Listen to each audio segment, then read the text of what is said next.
안녕하세요. 정약권 전문 SD 입시 컨설팅입니다. 오늘은 2024학년도 정시 탐구 한 과목 반영 대학에 대해 알아보겠습니다. 우리가 탐구를 하나를 극단적으로 망쳤을 때 대학을 가기가 쉽지가 않잖아요. 그런데 몇몇 대학에서는 탐구를 한 과목을 반영하는 대학들이 있어요. 그러면 내가 망친 과목을 1도 반영하지 않은 대학들이 있으니까 우리한테는 조금 더 유리하겠죠.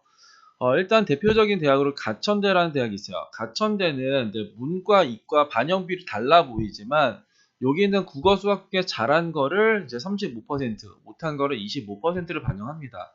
내가 수학을 잘했으면 수학을 35%를 반영하고 국어를 25%를 반영하는 거고, 내가 국어를 잘했으면 국어를 35, 수학을 25 이런 식으로 이제 반영을 해요. 영어 탐구는 각각 20%를 반영하고, 이과는 이제 수학, 미적, 기하에 대한 가산점을 3%를 줍니다. 가톨릭대 같은 경우에는 이제 고정이에요. 문과, 이과 모두 이제 국어 30, 수학 30, 영어 20, 탐구 20 이렇게 반영을 하는데 특이한 게 여기는 이제 문과의 확통이랑 이제 사탐의 가산점을 줘요. 통상적으로 이제 그 확통의 가산점을 주는 대학은 없거든요. 만약에 주면은 확통, 미적, 기하를 다 주거나 아니면 미적, 기하만 주거나 하는데 가톨릭대는 이제 여튼간에 이제 교차 지원이라는 거, 이과가 이제 문과로 교차 지원하는 걸 조금 막으려고 하는 것 같아요. 그러니까 이과 학생들이 굳이 불리하게 이제 문과로 교차를 하진 않겠죠. 반면에 이제 이과에서는 가산점이 없어요. 내가 이제 미적이나 기하나 아니면 과탐 응시했을 때 가산점은 없고, 가톨릭 때는 이제 문과 친화적인 대학인 것 같아요. 올해부터 그렇습니다. 문과의 확통의 5%, 사탐의 5%는 가산점을 준다. 강남대 같은 경우에는 이제 문과는 국어 수학 중에 잘한 거 50, 영어 30, 탐구 20. 탐구랑 영어랑 탐구의 30, 20이 고정적이고, 문과는 뭐 국영탐 이렇게 해도 되고 수영탐 이런 식으로 해도 돼요. 근데 이과는 수영탐에 50, 30, 20이다. 그리고 이과만 수학에 대한 가산점을 10%를 준다. 경기대는 이제 문과가 이제 인문계열이랑 상경계열에 따라서 반영 비율이 달라요. 인문계열은 국어 40에 수학 30에 영어 20에 탐구 10. 상경계열은 국어 30에 수학 40에 영어 20에 탐구 10. 탐구 비중이 적죠. 내가 탐구를 막 두 과목 다 못했어. 막 하나는 막 7등급 나왔고 그래서 이제 버리고 나머지 하나는 4등급. 4등급도 잘하는 건 아니잖아요. 근데 그런 학생들한테 유리하죠. 왜냐면은 탐구 반영 비율을 이제 10%로 이제 막아 놓으니까. 이과 같은 경우에는 국어 25에 수학 40에 영어 20에 이제 탐구 15. 경기대는 이제 이과는 과탐에 15% 가산점을 줍니다. 덕성여대는 올해부터 또 이렇게 바뀌는 건데 이제 문과, 이과 모두 국어, 수학, 영어, 탐구 중에서 잘한 거 위주로 35, 35, 20, 10 비율로 반영을 해요.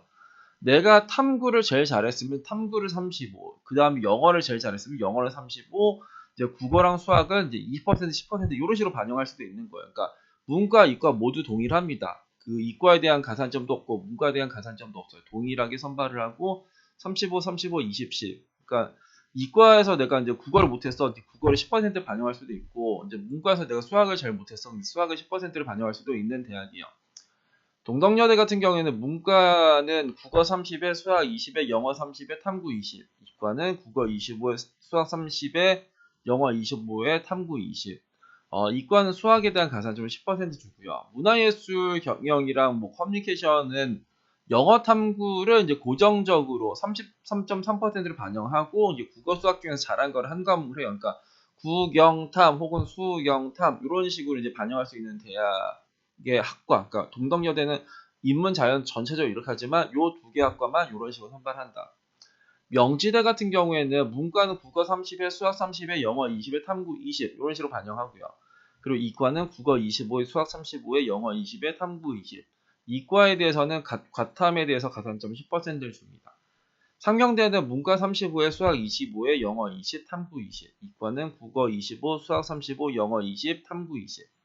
상명대는 이제 수학에 대한 가산점, 과탐에 대한 가산점을 10%, 5% 줘요. 그래서 상명대 이과 입시 결과를 보면 되게 높은 게 있어요. 왜냐하면은 다른 데는 보면 뭐 수학에만 줄 거야, 과학에만 줄 거야, 아니면 5%만 줄 거야, 막 이렇게 주는데 얘네들은 이제 수학에 대해서 10%와 과탐에 대해서 5%를 주면서 영어 환산 점수가 5등급까지 막 90점 준단 말이에요. 그렇기 때문에 이제 영어를 못하고 이제 뭐 수학이랑 과학에 이제 가산점을 받아서 막 내 점수가 엄청나게 높아지는 대학이 상명대다. 서울여대 같은 경우에는 이제 문과, 이과 모두 이제 잘한 거 세 과목을 반영을 해요. 근데 이과는 어떤 학과들은 수학에 대한 가산점을 주고 어떤 학과는 이 과탐에 대한 가산점을 줘요. 근데 이제 특이한 게 우리가 이제 미적 기하에서 웬만하면 이제 미적 기하에다 같은 가산점을 준단 말이에요. 근데 여기 여기 서울여대 같은 경우에는 미적에 대한 가산점을 안 줘요. 그냥 기하에 대한 가산점만 줍니다. 그래서 내가 미적을 이제 응시했고 과탐을 응시했다고 하면은 이제 과탐에 가산점을 주는 쪽의 학과를 지원하는 게 이제 유리하겠죠. 성공회대 같은 경우에는 이제 영어 탐구를 이제 고정적으로 33.3%를 반영하면서 이제 국어 수학 중에서 잘한 거를 이제 33.3%를 반영합니다. 이과에 대해서 가산점 10% 주는데 여기는 확통이든 미적이든 기하든 모두 다 이제 10%의 가산점을 받습니다. 수원대는 이제 일반 전형 1, 2가 있어요. 일반 전형 1 같은 경우에는 문과에서는 국어 30을 고정을 해요. 이과에서는 수학을 30을 고정합니다. 그리고 나머지 잘한 거에서 30, 25, 15 이건 랜덤적인 거예요. 내가 영어를 제일 잘했으면 영어를 30, 뭐 수학을 제일 못했으면 수학을 15 이런 식으로 되는 겁니다. 그러면서 이제 수학의 가산점 10%를 주는 거고 일반 전형 2 같은 경우에는 국어, 수학, 영어, 탐구 중에서 잘한 거 위주로 45, 35, 20 요건 세 과목을 반영을 해요. 그러니까 내가 수학을 못해서는 수학을 뺄 수가 있고 국어를 못했으면 국어를 뺄 수가 있고 일단 그렇게 되고 이과에 대한 가산점은 수학에 대한 가산점은 10%를 줍니다. 공학대 같은 경우는 문과는 이제 여기도 일반 전형 1, 2가 있어. 옛날에는 이제 일반 전형이랑 수능 우수자였는데 올해부터 이제 일반 전형 1, 2로 이제 바뀌었는데 문과는 국어 35, 수학 25, 영어 20, 탐구 20. 이과는 국어 25, 수학 35, 영어 20에 탐구 20. 그리고 이제 수학에 대한 가산점은 이제 다 10%를 줘요. 그리고 이제 일반전 2가 여기서는 이제 여기도 잘한 거 세 과목 비율로 이제 45, 35, 25를 주는데 이거는 이제 요거랑 거의 비슷하죠. 수원대랑 비슷한데 여기는 수학을 꼭 들고 가야 돼요.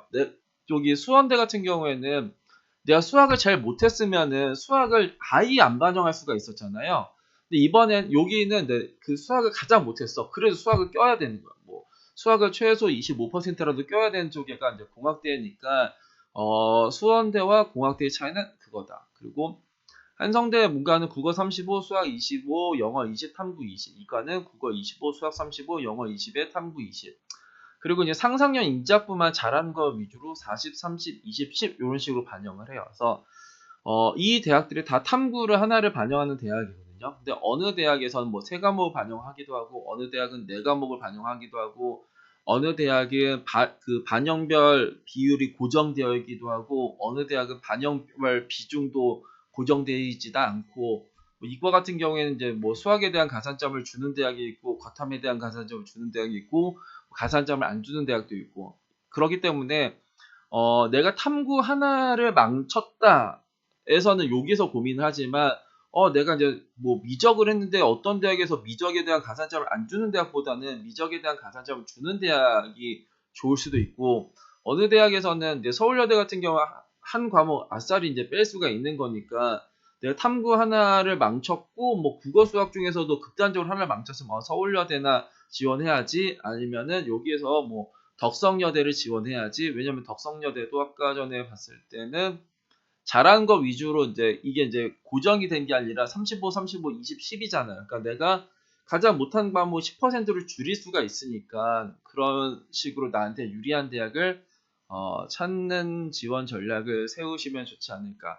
그리고 영어도 이제 환산 점수가 이제 대학마다 달라요. 뭐 수원대나 명지대나 상명대는 뭐 영어 막 5등급까지 거의 90점을 주는 대학도 있고 어느 대학은 영어 3등급까지 90을 주는 대학도 있기 때문에 내가 지금은 이제 탐구 하나를 잘했냐 못했냐만 따졌지만 그 다음에 내가 영어 4등급인데 영어 4등급을 조금 불리함이 없는 대학은 어디 있나? 그리고 내가 국어 수학 중에서 극단적으로 망친 과목이 있을 때 그걸 뺄 수 있는 과목 아니면 적게 반영할 수 있는 대학은 어디가 있을까? 이 정도도 이제 따져보시면 정시 지원할 때 조금 도움이 되지 않을까 싶습니다. 오늘은 2024학년도 정시 탐구 한 과목 반영 대학에 대해 알아봤습니다. 감사합니다.